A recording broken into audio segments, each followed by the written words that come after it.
네, 안녕하세요. 초등 부모님들과 함께하는 초등생활 처방전 이서윤입니다. 이게 초등 부모님들과 함께하는 영상이지만 저희 초등생활 처방전 채널에는 미취학 부모님들도 많이 계십니다. 그러면서 이 초등생활을 준비하시기도 하고 미리 또 적용할 부분들은 적용을 하시기도 하죠. 그래서 오늘은 영어 유치원 경험담에 대해서 이야기를 나눠볼 건데요. 꼭 영어 유치원에 대해서 고민을 하고 계시는 분들이 아니더라도, 그리고 이미 유치원 시기를 지나고 초등학생의 시기를 겪고 있다 하더라도 분명히 시사하는 바가 있을 거라고 생각을 합니다. 제가 2, 3년 전에 이 영어의 시작 시기에 대한 영상을 올린 적이 있어요. 대학원에서 초등 영어 교육 석사 학위를 갖고 있거든요. 그래서 그런 이론과 학생들의 지도 경험에 입각한 영상이었다고 한다면, 오늘의 영상은요, 이 학부모로서, 엄마로서 경험했던 경험담, 느낀 점을 이야기를 나눠볼까 해요. 이미 영어 유치원에 관심을 갖고 계신 분들은 장점, 단점에 대해서 너무 잘 알고 계실 거예요. 또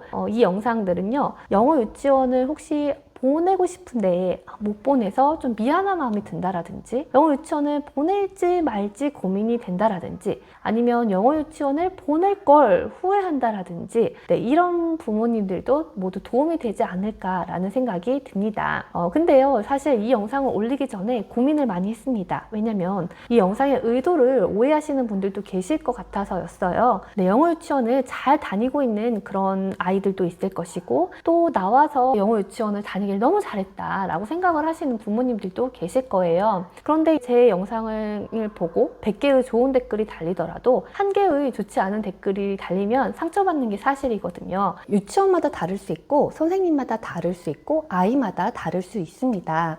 하지만 제가 영어 유치원을 등록하고 병설 유치원으로 옮기기까지 제 머릿속에 펼쳐진 그 과정을 공유를 하는 것은 도움이 될 수 있을 거라고 생각을 했고요.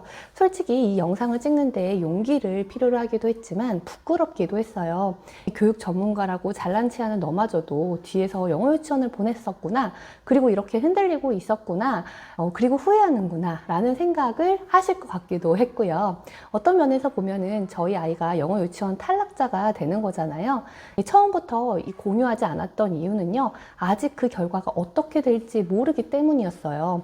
저는 선행 반대론자도 아니고 사교육 반대론자도 아닙니다. 순전히 내 아이의 속도에 맞추어서 공부 정서를 지켜나가면서 공부하자라는 더 욕심 많은 엄마입니다. 그래서 혹시 이 영상의 의도를 오해하시지는 않을까 하고 고민을 했으나, 찍을 필요가 있겠다라는 생각이 들어서 제 경험담만 말씀을 드려볼까 합니다. 네, 저희 아이는요, 한국 나이로 5세 때 일반 유치원을 다니기 시작했습니다. 그 전까지는 어린이집을 다녔어요. 영어에 노출을 하기 시작한 것은 일찍 노출을 했어요. 영어 노래를 틀어놓거나 영어 책을 읽어준다거나 하는 식으로 말이죠. 그래서 그냥 자연스럽게 뭐 3살 이럴 때부터 영어 노래를 틀어놓고 같이 놀았어요. 뭐 엄청나게 뭐 많이 했다라기보다는 자연스럽게 한국말 말고도 다른 언어도 있구나 라는 거를 느끼는 정도로 했어요. 근데 이게 진짜 어린 아이 때는 아이들이 흡수가 빠르다고 하잖아요. 그냥 노래를 틀어놓고 영어 책을 몇 번 읽어주고 하는데도 영어 노래에서 배웠던 것들이 발화가 나오기도 하고, 영어 발음도 정말 장난 아니게 원어민처럼 나오는 거예요. 그런데 이제 저도 아무래도 바쁘고 막 힘들고 하다 보니까 엄청나게 막 체계적이고 신경을 써서 노출한다기보다는 영어라는 게 있다, 이 정도로만 노출을 했는데, 제가 어느 날 영어 공부하자라고 말을 했는데 아이가 영어? 공부? 영어가 왜 공부야? 영어는 영어지 라고 말을 하는 거예요. 그러니까 이 아이는 어릴 때 영어가 우리 한국말 이렇게 자연스럽게 받아들이듯이 습득하듯이 그냥 언어로 받아들이고 있었는데 공부라는 말이 연결이 안 됐던 거죠. 그러니까 너무나 이상적이었던 거죠. 자, 그리고 나서 이제 그렇다고 엄청 잘했던 건 아니에요. 그 영어 유치원에 대한 생각이 아예 없었냐? 그건 당연히 아니죠. 저도 엄마인지라서 궁금하기도 하고 걱정이 되기도 하고 하면서 유튜브도 다 찾아보고 했습니다. 근데 어떤 사람이 한 20대 여자였는데요. 이제 영어 유치원을 다니고 나서 정말 프리토킹이 가능하다 하면서 영어 유치원을 보내주셨던 부모님께 감사하다 뭐 이런 영상을 찍은 거를 봤어요. 그리고 영어 유치원을 7세 때 1년이라도 보내면 가성비가 좋다, 혹은 비싼 돈을 주고 다니니까 케어가 확실히 세심하다, 뭐 소수의 인원으로 다닐 수 있어서 그게 좋다. 또 이제 누리과정 같은 것들 집에서 부모가 충분히 해줄 수 있는데 영어는 엄마가 해주기 힘들다. 영어 유치원에 보내본 사람들은 다 일찍 보낼 걸 후회하지 보낸 걸 후회하지는 않는다.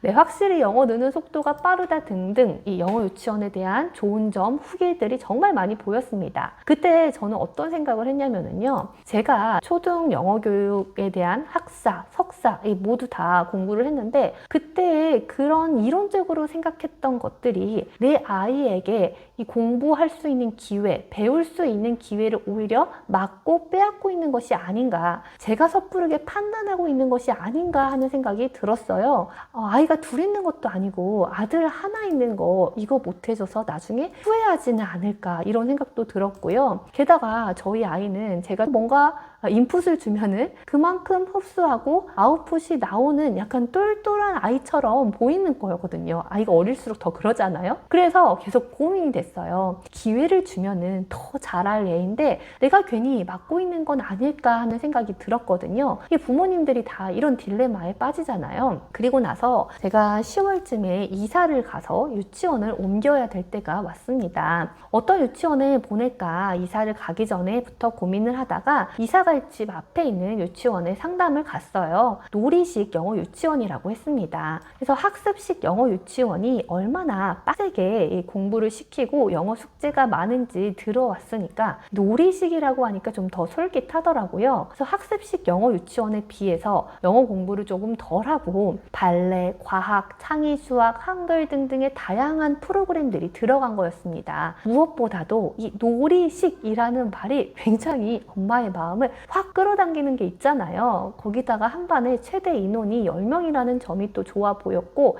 이런 엄마의 마음을 아마 알고 프로그램을 만든 것이겠죠. 저희 아이가 세심한 면이 있어서 돈을 좀 더 주고 이런 데 들어가면은 더 잘 봐주지 않을까 하는 기대도 결정을 하는데 그 당시에 크게 작용을 했던 것 같아요. 그래서 이 유치원으로 정해야 되겠다 생각을 해서 예약금도 걸어놓고 혹시라도 누가 들어갈까봐 조마조마하면서 꼭 오겠다라고 하고 나서 이사를 가고 나서 영어 유치원, 정확하게 말하면 종일반 영어 학원에 들어가게 되었죠. 네, 교복도 딱 입잖아요. 그리고 영어 이름도 정하고요. 교복을 입고 놀이터에 나가면 뭔가 다른 느낌이 들었어요.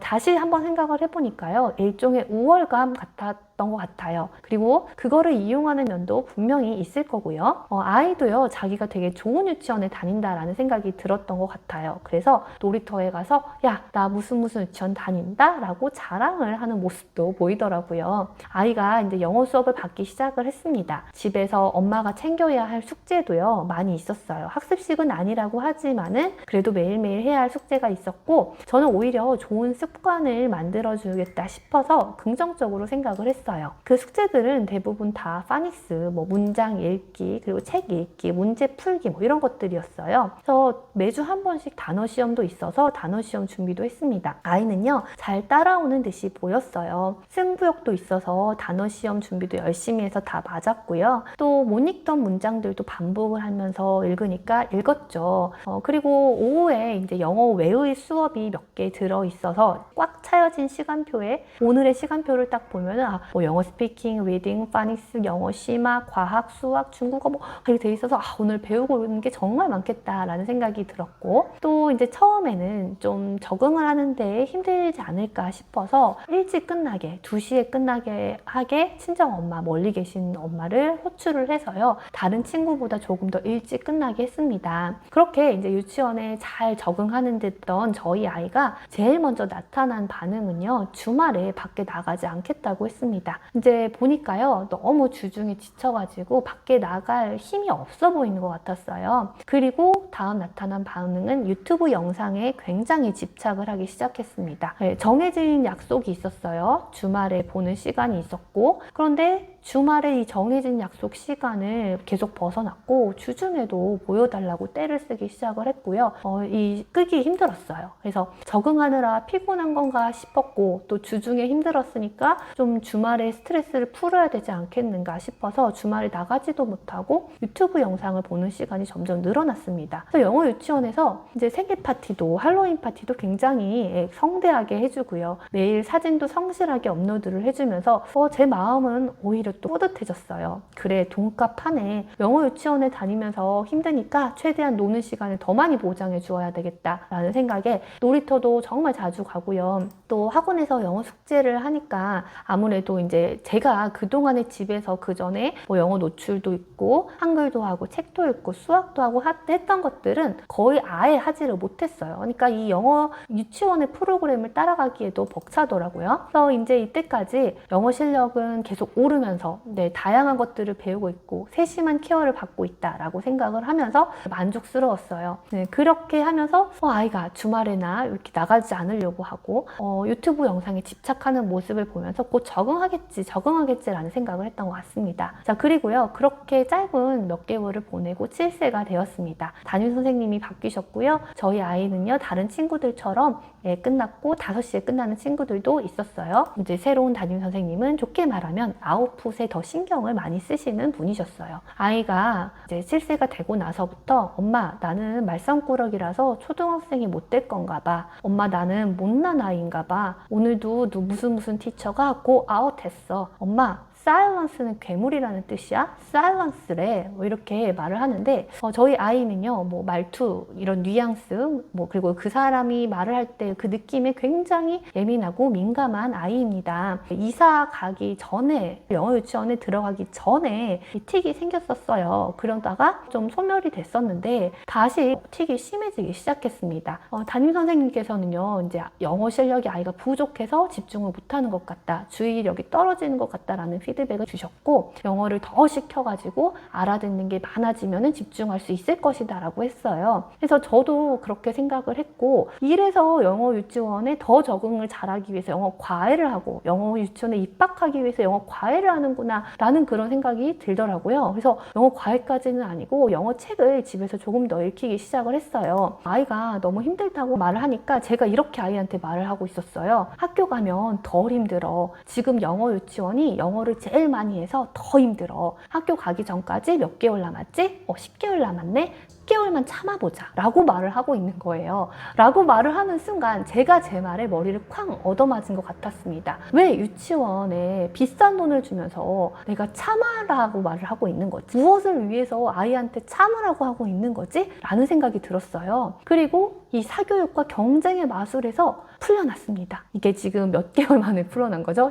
처음에 이제는 그렇게 생각을 못했으니까 한 5개월, 6개월 걸렸던 것 같아요. 그래서 이제 그 순간 갑자기 이제 풀려나는 듯이 이제 눈에 보이기 시작했어요. 영어 유치원의 교실은 좁았고요. 뛰어놀 만한 공간이 하나 없고 놀잇감 하나 없었습니다. 한 교시당 30분씩 쉬는 시간이 없이 이어지고, 이제 좁은 교실에서 아이들이 그 짧은 점심시간에 밥을 빨리 먹고 종이 쪽지에 그림을 그리면서 놀거나 교실에 있는 몇 개 안 되는 그런 교구나 이런 걸로 놀고 와요. 그래서 아이 가방에는요, 항상 이 낙서한 종이가 가득 차 있었어요. 아이와 입장을 바꾼다 생각하고 해봤어요. 하루 종일 앉아서 교재로 영어를 공부를 하고 시키는 대로 하다가 지쳐서 돌아오는 그런 생활을요. 물론 그렇다고 해서 중간중간에 재미있는 게임을 한다거나 이벤트가 하거나 이런 것들이 없는 건 아니에요. 그리고 또 중간중간 말씀드렸듯이 수학도 배우고 발레도 배우고 춤도 추고 이렇게 한다고 했잖아요. 그래서 이제 이게 놀이식이라기보다는 조금 절충식으로 영어를 학습식으로 공부하는 걸 조금 줄이고 나머지 프로그램을 더 넣었다라는 거고요. 과학 같은 것들을 공부를 한다라고 했을 때 이제 아이가 과학 공부를 하고 이렇게 학습지 같은 것들을 집에 가지고 옵니다. 그럼 거기에는 어른들이 이해하기도 힘든 그런 증산작용의 뜻이 굉장히 삐뚤빼뚤하게 글씨가 쓰여 있었어요. 유치원에서 이런 증산작용을 공부한다고 라고 생각을 하고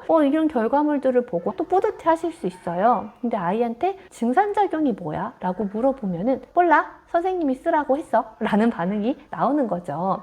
그런데 저는 특히나 교육을 하니까 그것도 초등교육이다 보니까 잘 알고 있습니다. 교육적 의미가 녹아있게 노는 것이 학습지를 주면서 읽고 받아쓰기 하는 것보다 어렵다는 걸 알아요. 그러니까 이 유아 시기의 교육은요, 놀면서 눈으로 보이는 그런 구체물과 함께 체험을 하면서 해야 아이가 알 수 있는 건데, 증산작용이 뭔지 설명을 하고 그 안에 있는 뭐 키트를 간단하게 만들고 그럼 증산작용이 무엇인지 필기를 해요. 그러면 이거 같은 경우에는 체험이나 뭐 키트가 있다라고는 볼 수 있겠지만은 아이가 알아듣는 수준으로 설명이 되고 이해가 되고 하는 그런 과정은 사실 없는 거죠. 그래서 유치원을 옮기고 나서 수업은 이거더라고요. 근처 공원에 가서 나비를 보고요. 알, 애벌레, 번데기, 나비 이걸 몸으로 표현을 해보고 그 다음에 그 종이로 간단하게 접어보면서 그림을 그려보고 나비를 쫓아다니면서 뛰어놀아요. 그리고 집에 와서 말을 해요. 엄마, 알, 애벌레, 번데기를 거쳐서 나비가 된다. 몸으로 표현을 하는 걸 보여주기도 하고요. 텃밭을 가꾸면서 강낭콩을 키우고 강낭콩을 수확해서 주먹밥을 만들고 그걸로 같이 곱셈도 배우고 이런 것들의 수업이 지금 있는 유치원에서 이루어지고 있는 수업이거든요. 그러니까 영어 유치원에 보내면서 영어를 읽는 능력이요 늘어나기 시작을 했어요. 그런데 이게 이제 교실에 앉아가지고 이제 쓰는 것들이 앉아서 쓰는 내용들이 너무 많다 보니까 유아 시절에 배우는 그런 학습의 방식과 너무 동떨어져 있는 것이 아닌가 하는 생각이 들었어요. 이제 그때 이 마술에서 깨어나고 아이에게 유치원 옮기는 게 어떻겠느냐라고 말을 했죠. 그랬더니 아이가 싫다는 거예요. 그게 그렇잖아요. 이게 변하는 사람이 무서워요. 지금이 아무리 힘들고 불만이 있어도 변화한다는 것이 더 용기를 필요로 하고 더 힘든 거거든요. 그래서 지금 힘들지만 아이는 새로운 곳에 가서 또 새로운 선생님, 또 새로운 친구들과 적응을 해야 한다는 사실이 더 무섭고 힘들었다는 거예요. 그래서 한번 상담만 가보자, 체험만 가보자 라고 했더니 계속 싫다는 거예요. 그래서 이제 그 다음날 제가 주변의 유치원을 알아봤고 집 바로 앞에 상담 예약을 하고요. 좀 일찍 퇴근을 해서 아이를 유치원에서 받아가지고 유치원 상담을 갔어요.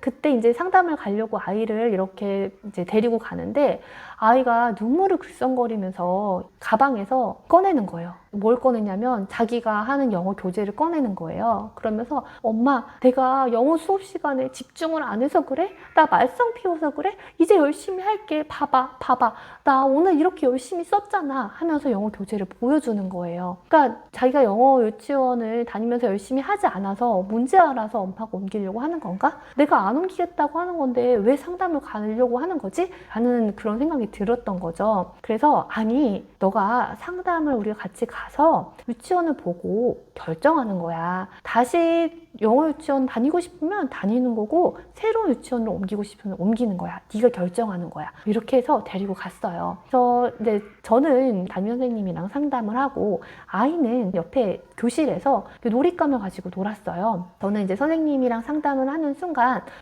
옮겨야 되겠다라는 결심이 바로 섰고요. 그 다음 끝나고 나서 아이에게 물어봤어요. 어땠냐고. 그랬더니 바로 이렇게 말하는 거예요. 엄마, 나 유치원 옮길래 라고 말하는 거예요. 그러니까 이게 느낌이라는 게 사람이 참 있잖아요. 넓은 교실, 다양한 놀잇감, 운동장까지 이 넓은 공간이 이 아이의 마음도 커지게 해줄 것 같다라는 생각이 들었어요. 그렇게 해서 아이는요 유치원을 옮겼고요. 빠르게 적응을 했고요. 주말에 안 나가겠다고 그렇게 했던 것들, 그리고 유튜브에 집착했던 것 모두 사라졌어요. 사람의 절제력에는 한도가 있어요. 쓰고 나면 없어지잖아요. 그걸 너무 많이 쓰지 않으니까 그래도 이 절제력이 찰랑찰랑 남아있을 수 있는 거죠. 이게 오후에 돌봄 시간에 프로그램이 있을 때도 있고요. 프로그램이 없을 때도 있어요. 영어 유치원에서는 오후에 늦은 시간까지 꽉 차여 있었잖아요. 만약에 제가 그 전에 그 유치원을 경험하지 않고 이 돌봄 프로그램이 텅텅 비어있는 것으로 봤다면 마음에 차지 않았을 거예요. 아니, 그냥 놀리고 시간만 때우는 것 같은 생각이 들었을 겁니다. 그런데 이제는 그 시간도 감사하게 됐습니다. 아이들에게는 텅 비어있는 시간도 필요하고 그 시간에 그냥 노는 것들이 아니라 아이들은 친구들이랑 함께하면서 유치원에서 사회적인 기술을 배워가고 있는 것이었거든요. 그래서 유치원에서 뭐 별거 아닌 것처럼 보이지만 동요를 부르고 동화책을 읽고 뭐 탐색하고 선생님과 함께 활동을 하고 친구들과 갈등을 해결하고 하는 것들 하면서 성장을 하고 있었고, 저희 아이는 저에게 이제 유치원을 옮기게 해줘서 엄마한테 고맙다고 말을 했어요. 그리고 영어 유치원을 그만두고 나서요, 아이한테 영어 책을 그냥 읽어주려고 펼치면 영어 책을 피는 순간 틱 증상이 나왔어요. 그래서 영어 영상, 영어 책 모두 다 끊었거든요. 근데 이게 영어 유치원에 들어가기 전에 엄마 영어가 왜 공부야? 영어는 영어지 라고 말을 했던 아이가 영어 책을 펴자마자 틱이 나오는 그런 아이로 몇 개월 만에 변해버렸더라고요. 그래서 한 3, 4개월은 아예 끊어버렸고, 그 후에 이제 살짝 영어 노래를 틀어주고 제가 가끔씩 영어 책을 읽어주고 하면서 했더니 조금씩 나아지기 시작을 했어요. 게다가 영어 유치원을 나오고 나서는 빠르게 이 유치원에서 배웠던 것들이 다 잊혀지더라고요. 제가 영어 유치원을 나오게 되면서 혹시나 영어로 후회하지 않을까라는 생각을 해봤는데 전혀 후회하지 않을 것이다 라고 생각이 들었고요. 이게 영어 문제집을 많이 풀게 하는 방식이면 언제든 쫓아갈 수 있다는 생각이 들었고요. 그러면 언제부터 영어를 시작해야 되느냐라고 물으신다면 2, 3년 전에 제가 말씀드린 것과 하나도 변함이 없어요. 제가 이론으로 말씀을 드린 것과 경험을 하고 돌아와서 말씀드린 것과 하나도 변함이 없습니다. 즉 그냥 영어 노래로 노출시키고 영어 책을 읽어주고 하는 것은 잃을 수 있어요. 하지만 읽고 쓰고 하는 것들은 나중에 충분히 집중해서 할 수 있다는 것입니다. 그래서 듣기나 뭐 노래나 이런 것들로 영어 습득의 환경을 최대한 만들어주다가 읽기와 쓰기로 어느 정도 아이가 수준이 됐을 때 진도를 빼는 것이 훨씬 이상적이라는 생각이 들었고요. 말씀드리고 싶은 것은 이겁니다. 정말 내 아이를 바라보는 데에 용기가 필요했습니다. 영어 유치원을 포기할 용기, 명문대를 포기할 용기를 갖는다는 것은 진짜 이 엄마로서의 나의 감정을 마주하는 것이었기 때문입니다. 눈꽃만큼이라도 있었던 우월감, 그리고 뒤처질까봐 먼저 나서서 걱정했던 불안감 등을 마주하고 열심히 달리고 있던 그 레일에서 벗어나서 결단을 하는 것은 굉장히 힘든 일이었습니다. 영어 유치원에서 성공한 사람, 영어 유치원을 다녀서 너무나 만족하는 사람 많이 있을 겁니다. 하지만 실패한 기분이 들까봐, 변화가 무서워서 등등의 이유로 다니고 있는 사람도 있을 수도 있고, 나와서도 그 투자만큼의 그런 성과가 나오지 않은 거일 수도 있고, 얻는 것과 잃는 것을 생각을 했을 때 잃는 것이 훨씬 더 클 수도 있다라는 점입니다. 결국 중요한 것은 공부 정서예요. 그래서 저 역시도 교육에 관심이 많고 욕심도 많은 엄마입니다. 이제는 이렇게 흔들리지 않겠다라는 다짐을 정말 많이 했어요. 그럼에도 불구하고 앞으로도 흔들리겠죠? 하지만 이게 공부를 하면은 그 흔들렸다가도 좀 더 일찍 정신을 차리고 돌아온다라는 생각이 들었고요. 그리고 이 마음은요, 굉장히 크게 작용을 해서요, 제가 아이를 교육을 하는데 앞으로도 더 많이 도움을 받을 수 있는 그런 디딤돌의 마음이 될 것이라고 생각이 들었습니다. 이게 아이의 속도를 맞추는 것, 그리고 배움의 기회를 주는 것, 이것의 중도를 지키는 것이 정말 힘들어요. 그래서 저도 시행착오를 거치면서 이 초처방 구독자분들과 나누고 있는데요. 공부에 있어서 이 공부의 정서를 지키는 법, 같은 시간을 공부해도 더 효율적으로, 효과적으로 공부할 수 있는 공부 전략, 여러분들과 이렇게 함께 나누면서요, 너무 많은 열정으로 이 아이들이 뜨거워지지 않으면서 부모님과 아이가 함께 현재와 미래 모두가 행복해지도록 키워보면 좋겠습니다. 제가 긴 영상 동안 말씀을 드렸습니다. 영상의 의도를 오해하시지 않으셨으면 좋겠고요. 도움이 되셨으면 좋겠어요. 오늘 영상도 봐주셔서 감사합니다.